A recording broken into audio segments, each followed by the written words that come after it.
And we're back. I apologize for that. We're sorting out a few technical difficulties.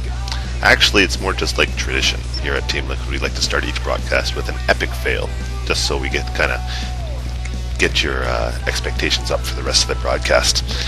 Anyway, we're back. Like I said, today we've got two best-of-5 matchups. Draco against White-rA to start it off. Brad OK against Dreven in the second matchup. First matchup, the map order will be Othello, Wuthering Heights, Blue Storm, and then Zodiac and Othello again if necessary. These maps feature some of the best of the new Korean maps, as well as a couple of the proven favorites from the last season as well.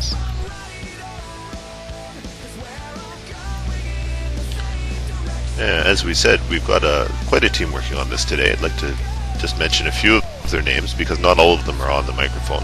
Like I said, my name is Manifesta7. I'm your host for today. We have our two commentators, Artosis and Chill.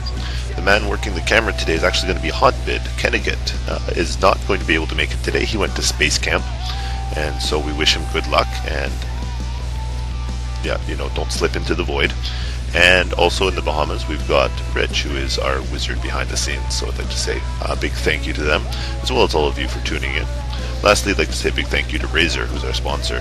Razer's been very patient with us and done a great job with their sponsor.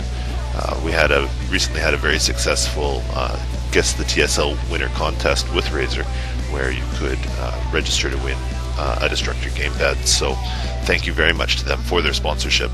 It means a lot to us. Okay, without further ado, let's get this party started. Hotbit, hit the video, enjoy the games, folks.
Alright, welcome to the round of 8 in the Razer TSL. Here we are on Othello, and our first match of the day, of course, is Draco versus White-rA. We have Draco up at the top right, White-rA down at the bottom, and this is a really exciting match. White-rA coming off a really powerful win against one of the overall favorites.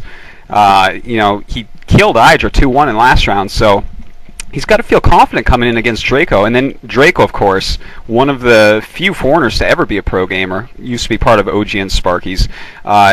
He is such an amazing mechanical player that, practice or not, he's going to be in great shape for this match. And, mechanics just so important in PvP. So it looks like we are in for a really great matchup as far as PvP goes here.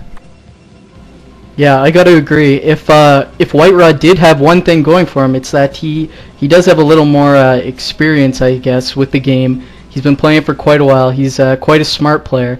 But as you said, in PvP, mechanics are front and foremost. So I really think Draco has a bit of an advantage going in. But we'll see if White-rA can overcome it. It will be a fantastic victory for him if he can pull this out. Indeed, and we see Draco actually scouting very quickly this game. White-rA just opens up with the standard, make my gateway, send the probe back, mine a bunch of minerals. But Draco, his probe already in White-rA's base, and it got there so quick, White-rA doesn't even know the direction it came from. So White-rA really doesn't know if Draco came from the left or right, or rather up. And as we see, White-rA has sent out his probe to the left, so he is scouting the wrong direction. It's going to be a while before he scouts Draco. And we'll have to see if Draco can, get some sort of advantage out of this. Yeah, exactly. And another thing to consider is just the annoying harassment of this probe. We can see it looks like Draco was going for a mana pylon, but White-rA actually blocked it. The probes was sent through to the minerals, trying to trap in those few probes where the minerals form a concave, but White-rA blocked it. Now it's open! Mana Pylon goes down, and that is annoying. Those probes trapped in cannot return minerals, and the other probes kind of glitch around trying to get at those minerals. They have to come in from behind. So that is really annoying to White-rA off the start, and Draco is clearly ahead at this point. Yes, Draco is ahead. White-rA already does have his gas, though, so he has a lot more gas going. And it looks like he actually cancels that pylon. Pretty interesting move right there by Draco. And Draco right now, he has another probe coming straight down. He does have one Zealot out, a second one making, chasing around White-rA's probe. And it looks like he may not be able to scout White-rA anymore. So, maybe that early scout really didn't pay off in the ways he wanted. But no, he does get it by the ramp. Very nice right there. And White-rA, not making any more Zealots, content to send one and tech up. He has got that Cybernetics core warping right in, but Draco's right behind it. So far, it's really a very close game. Yeah, White-rA did get his core down a few seconds earlier than Draco, but I mean, they both have scouting probes. Actually, White-rA loses his scouting probe. That could turn out to be huge. In PvP, keeping that scouting probe alive is pivotal. Draco is now going to be able to see exactly what White-rA is doing. Does he need a robotics? Does he need Templar tech? What does he need? Whereas White-rA is playing basically blind for all intents and purposes. Indeed, that probe is going to stay alive a lot longer. Draco knows all about the importance of that. I mean, anyone who lived in Korea did. All of these top foreigners know that. And, until that Dragoon comes out and chases him around a little bit, that probe is going to be scouting exactly what White-rA is doing. And so this definitely gives Draco a little edge here. Meanwhile, Draco, he is going for DT rush, it looks like. He has a Citadel warping in. If you recall, he actually did a DT rush against Cloud in the round of 32, and that enabled him to take home the series. He beat him on Longinus with it. So right now, White-rA, unless he starts playing pretty defensively right now, he's not going to have any idea what's going on out of Draco, and that could be bad. He has put down a robotics, so we will have to see if he decides to play defensively and get observers, or if he's going for a Reaver. We saw Jianfei go for a Reaver before Observatory against Cloud and lose to a Dark Templar rush. So, I mean, it's really just going to come down to if he decides to go for the Observatory, he should be safe. But if he does go for a robotic support bay and tries to get a Reaver out a little quicker, it will cost him. That's true. If he doesn't go for that Observer right after this robotics facility warps in, he's at least going to lose some units and a few pros, because those DTs are going to be on their way any moment now. The Templar Archives has just finished, one DT making, no second yet, but there we go, a second making, and he's getting a forge. So Draco playing safe and offensive same time. He does not know what tech that White-rA is doing here, and we see White-rA, he is adding an observatory and the support base, so I'm sure that we can see an observer before anything. He hasn't even started to shuttle yet. So White-rA opening up the game very defensively. Nice move by him there, very smart considering he lost his scouting probe so quickly. Yeah, exactly. Had he been able to scout, he may have made the shuttle first, but I mean, he knows the timing. He knows if he made the shuttle first, that observer would have been late, and the Dark Templar would have cut him up.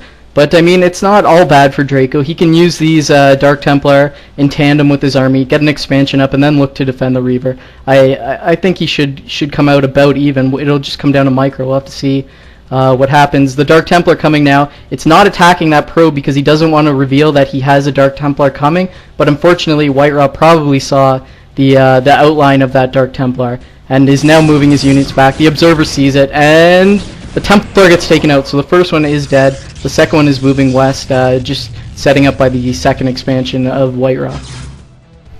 0 kills on it, Dark Templar. I never knew that could even happen, but here it did. White-rA playing defensively. It looks like, there we go, he is getting his Nexus almost the same time as Draco's. Draco got a very quick one as well. Also, we see he is setting up several cannons at his natural, so he is, of course, safe of any DTs or anything, but he knows that it's Observer right now, so it's kind of a funny choice to go for the cannons instead. So, he has to know Reaver's on the way. I'm not too sure what he's thinking with that. He does look like he's getting Templar, and he's trying to stall for Storm. Storm is about 60% done now, and White-rA looks like he has no intention of moving out. But if he does try to do the build where he moves his army up and uses the Reaver to support it, sniping Templar and sniping cannons, that could be very effective against Draco. Whereas if he just tries to do the drop, I mean, that'll also be effective against High Templar and Storm. So as you said, I'm not too sure what Draco's doing. Maybe he's just expecting that White-rA would try to crash his front door with basic units, Zealots and Dragoons, but clearly we can see that's not what he's going for. Indeed, and Draco now, he's adding a fourth cannon here. He's got the 2 Templars behind, but as far as I know, Cannon Templar isn't that effective against Reavers, so it looks to me as if White-rA is pulling into an early lead here. His supply is up by 8 right now. Now they're both starting to get their macro going. A third gate going up for Draco. Second and third gate going up for White-rA, or rather they're already up. So now we're going to see a lot of pumping. And look at this. White-rA has moved over towards his mineral only. I'm not sure if he's just clearing out looking to expand or what. That would be a pretty interesting choice. And we can see that he could take another base fairly easily against the cannon heavy Draco. One thing just to mention in the downtime is there is a bit of positional imbalances with these positions as White-rA moves out to try to snipe this Dark Templar, which is fleeing. You can see the cliff at the natural, which is the expansion base of Draco, faces White-rA. So White-rA's drops and storm drops, whatever drops that he chooses to do, will be more effective, whereas Draco has to circle around to get at the natural cliff. We can see there are 2 Reavers out now in the shuttle. It looks like White-rA's army is positioning up. I would imagine he is going to try to crack this just with his army supported by Reavers. And you know what? Look at this. Draco putting in 3 more cannons. He does have 2 High Templars. He has about 3 storms between them. Oh, and he does have another one come out. No storm mana yet. And here we go. The Reaver pounding away, and a Psy Storm right on that Reaver does a good amount of damage to the shuttle once it picks up very quickly. Nice move there by White-rA. And Draco's going to have to kill these Reavers. Another Storm on it. He kills one Reaver. Does he kill the second? Another Psy Storm on it. It's down in the red, but White-rA is breaking right through. It looks like Draco does not have enough Psy Storms here. He has got to get one more, and he gets one more on that Reaver, but it is too late. A lot of cannons broken. A lot of Dragoons left right there, and things are not looking that good for Draco. He morphs right into an Archon, and Draco just frantically storming anything, but just no units left. With White-rA rallying up more and more goons and his superb micro, it's going to be almost impossible here for White-rA to hold, and we see White-rA now bringing down the Dragoon, losing more and more units, more probes. He knows that he has to run away, and that is exactly what he does. But no, it looks like he may be coming back out, but no, he's just losing units. Psy Storms, though, all over the place, helping him clean up some Dragoons finally here. Wow, I can't believe White-rA moved in, and I mean, Draco is in a terrible position with less units. Just relying on that Psy Storm to keep him alive, but unfortunately, when all the Storms were dead, he had no fighting units. The Archon coming out now, but of course Dragoons deal explosive damage, and against the shields of the Archon, that does full damage. So, I mean, it's going to take something magical for Draco to come back in this game. White-rA hasn't expanded, but I don't think he needs to. He can probably just finish this with ranged Dragoons reinforcing. He may be able to, but Draco does have a gateway advantage right now. He has 5 gateways against White-rA's 4 gateways. And here we go. They're meeting up again, and Draco looks like he has enough to push White-rA back for a moment. White-rA is going to want to regather his troops. He has hurt Draco quite a bit. White-rA is ahead both on army and on economy. So if he plays safely from here on out, it's going to be so hard for Draco to come back in this very tight mirror match. We can see White-rA was stalling for the Reaver. A third Reaver out now, the only Reaver alive left on the battlefield, is in that shuttle, making its way towards Draco's natural. Draco, unfortunately, is moving out to the center of the map, and White-rA is sidestepping him, it looks like by accident. I don't see anything scouting. Oh, he does have an observer. So that was on purpose. He sidesteps him, moving right into the natural, supported by that Reaver. Draco, out of position, could have some troubles in this upcoming battle. That Reaver in the shuttle is going to be very hard to deal with. Even with Dragoons, it'll just be popping in and out of there, firing Scarabs. Draco moves in. Scarab goes off. It looks like it's not going to hit, and it glitches. White-rA says, forget that. He just moves into the natural. Draco trying to throw up cannons, but losing several Zealots. Speed Zealots trying to flank now. The Reaver is out. Reaver, the shuttle getting targeted by Draco, but unfortunately, even with the Reaver dead, it actually looks like Draco's going to win this battle. We'll have to see what happens, but those Zealots are going to be key. Both players frantically microing. I'm trying to frantically cast, not working out that well. White-rA wins the battle, moving in. Another cannon trying to warp in. A single Dragoon and single Zealot against a warping cannon. And now there are only 5 Dragoons remaining for White-rA. Reinforcements on the way. Probes being pulled. It doesn't look like Draco is going to be able to hold this, despite having Speedy Zealots now rushing down. And the Speedy Zealots run in, trying to surround these Dragoons, but White-rA on top of it, microing back. Draco is looking in pitiful position. He has Probes and Zealots trying to fight off Mass Range Goon, and White-rA pressuring right in the front again. It looks like Draco's just about to tap out. There's really no chance for him at this point. And the last couple Zealots just going down, these Dragoons picking off everything.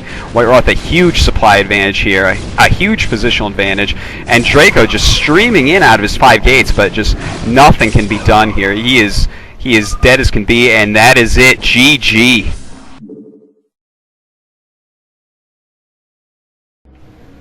White-rA takes down the first match, maybe an upset to some people here, and he 1-0 against Draco on Othello.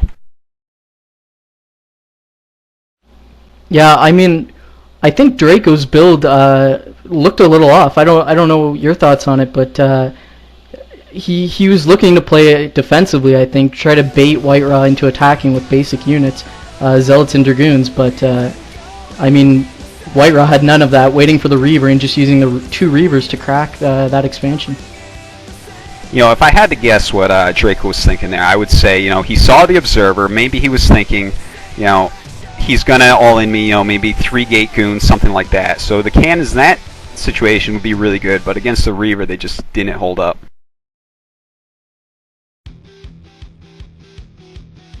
Yeah, that's very true. Wow, I mean, you said for some people that might be an upset. For me, it's definitely an upset. And all the credit to White-rA. What a game played by him. He hit that timing window just perfectly. Indeed, he did. Draco's macro just had no time to kick in there. And so, looks like game 2, we are going to be going on to Wuthering Heights.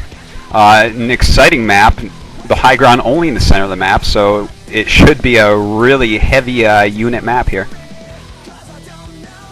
Yeah, I think the one thing we can expect from PvP, it's hard to take a third base because it's so spread out. I mean, you don't want to take those center bases, although they do have twice the amount of gas and all those minerals, just because they can be attacked so easily from the high ground. But you don't want to take another main because it's across the entire map. So we could expect to see just tons of units off the natural and off the main. So just 2 base macro play.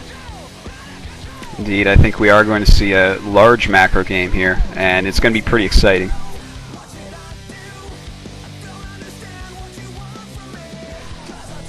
And, you know, Draco here, he knows that the Razer TSL is big. I mean, he's saying he's not practicing, but I tell you what, he's practicing. There's $5,000 on the line, so this is a really big deal here. He's definitely going to be angry in this second game, losing to White-rA. You know, really, it was a pretty one-side game. The DT did nothing. White-rA just came through and plowed him. So, you know, Draco's still got his pro gamer pride, and he wants that 5,000. So I'm sure we're going to see just his absolute best play here on Wuthering Heights. Yeah, I got to agree, and we all know Draco is a bit of an emotional player. He isn't kind of the robotic players that some people can pull off, having no emotion after they've lost a game. But I mean, just from his forum posts online and from experience with him playing, you can see that his emotions do get to him. So we'll have to see if that plays an effect in the second game.